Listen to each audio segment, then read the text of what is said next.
Good morning, everyone, and welcome to IoT and Introduction. Today, we're going to delve in deeper into a very interesting topic, something which is very trending these days. Let's see what secret it unfolds for us. First and foremost, what is IoT? IoT, or Internet of Things, is defined by IEEE standards as a network of items, each embedded with sensors, which are connected to the Internet. Quite tricky, huh? Well, in simple language, IoT or Internet of Things is a network of interconnected things. What exactly are these things? Well, these things are different types of sensors and actuators which are made on for a specific purpose. These take the input from the situation they are put in. They then give its data to the microcontroller, to the cloud, and that's how they function. So basically, IoT is a network of interconnected things or sensors. The term IoT was first coined by Kevin Ashton, who is also known as the father of IoT. Now, most interesting question that might pop up in your mind was IoT actually as famous as it appears today? Like, did it just be born and become all of a sudden a famous thing? Well, no, IoT has a very interesting timeline. Let's delve deep into the IoT timeline. Well, beginning. In 1926, Nikola Tesla for the first time envisioned a wireless interconnected world. A very far fetched vision, in my opinion, because that was the time nobody knew about such a future. In 1990, the first interconnected devices were made. They were a toaster and a drink machine, and that was a huge accomplishment, I must say.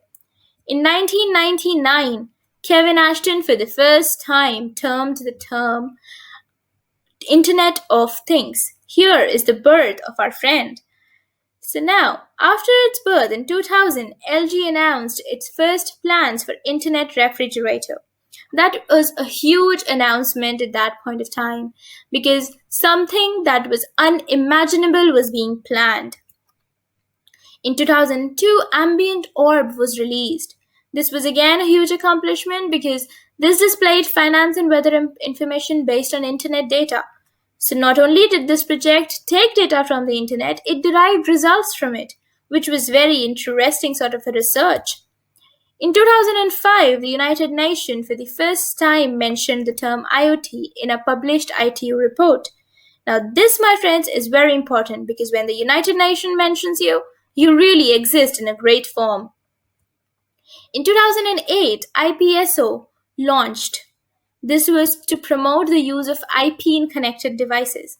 Now, this is a milestone because this proved that the use of IoT or the use of interconnected devices was increasing. Therefore, there came a need to address them, to give them specific names, because it was no longer possible to deal with them differently without names. They needed addresses. In 2011, Internet Protocol version 6, IPv6, was launched. This was, I suppose, a huge accomplishment for IoT because this proved how immensely its use has increased. Everybody was so much using these interconnected things that it no longer was possible to name them based on IPSO. It needed a new naming system, a new addressing system, which could be now used to name at least 340 unique Kellyan IP addresses. In 2013, Intel launched Internet of Things Solution Group. Here, IoT entered the corporate world in its full-fledged form. Now, the most important question that might come up is, does IoT have any importance in our life? And how do we use it in our day-to-day life? How is it and why is it important? Coming to a situation, you are in a very heated environment out in sun. You really want to cool yourself down. But by the time you turn on your AC and your room cools down, you will be sweating like hell. So let's see. Had there been a system in which you could just turn on the AC with the touch of your phone anywhere around the globe, so you could just turn them on when you were burning yourself out in sun, the signal would be sent to your home, and when you reach home, you would already have a very cool room. Isn't that a brilliant idea? Now, apart from that being a brilliant idea, I think most important is how does IoT work? First level of working is sensors and actuators. There are many types of sensors present, for instance, a touch sensor, moisture sensor, water sensor, soil moisture sensor, or humidity sensor, heartbeat sensor. There are many types of sensors available. Each sensor has its specific function for which it can be used. The sensor sends the data to the microcontroller, which accesses all these data and works on it according to given commands and sends the created result or the further report or the commands to the cloud. This cloud, most important clouds these days are Firebase and Azure because they're cost effective. So this cloud then sends this data to the actual action place where the action has to take place. And that is how the IoT acts. Isn't that an amazing thing to work on? Moving on, what are the basic ways in which you can make your own device? First of all, you need sensors and you need boards. Sensors depend on what your need is. You can go on and explore on different types of sensors and get one that you need for your project. Another thing that you need would be the boards. There are three most common types of boards: Arduino Uno, ESP8266, and Raspberry Pi. ESP8266 only has one analog pin, though it has Bluetooth connection, but only one analog pin. Arduino Uno, on the other hand, has 5 analog pins and Bluetooth module can be attached to it externally, or an Arduino embedded with Bluetooth can be bought.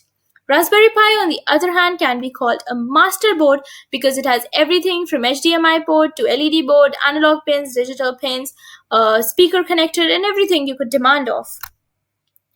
So, most importantly, how do you make a project of your own? How do you start? Let's explore that a bit then. So coming on, first thing you want to do is go to this place, Arduino IDE website. You can copy the URL from here. Here you'll go down and you'll find that there are places where you can download Arduino IDE for your laptop, for your computer. It depends on your operating system. Here they're present for every type of operating system. Download this IDE environment. Here on this website, you'll find many things to learn. Go on the resources tab. Here you'll see how to get started.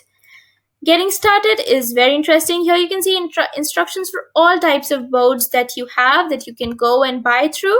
So this is an important thing for all boards that you need. You can go to the tutorial section and have a look at what kinds of projects you can make. There are built-in examples which can give you a line-by-line walkthrough through the codes and the basics. For instance, if we go on for a blink project, this will tell you how to blink an LED. So you see here there are hardware requirements, the circuit connection, and a schematic representation of circuit connection. Then there is the code. The code is really simple. You just need to define the pins and the output and input mode. Digital write helps you to make the LED work. It gives the output. Here you can see different types of commands that are used. For reference, you can go to resources and reference where you'll see all the commands and their uses. Click on any and you'll get its use. Moving on to next, you'll see what is the most interesting example of IoT you can have. The fork. This fork is an electronic fork. It helps you monitor and track your eating habits. It also alerts you with the help of indicator lights and gentle vibrations when you're eating too fast. Something for haphazard eaters, I must say.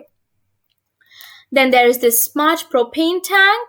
This scotch connects your app to your mobile device no matter where you are, so you always know when it's time to refuel yourself. That is something we need these days.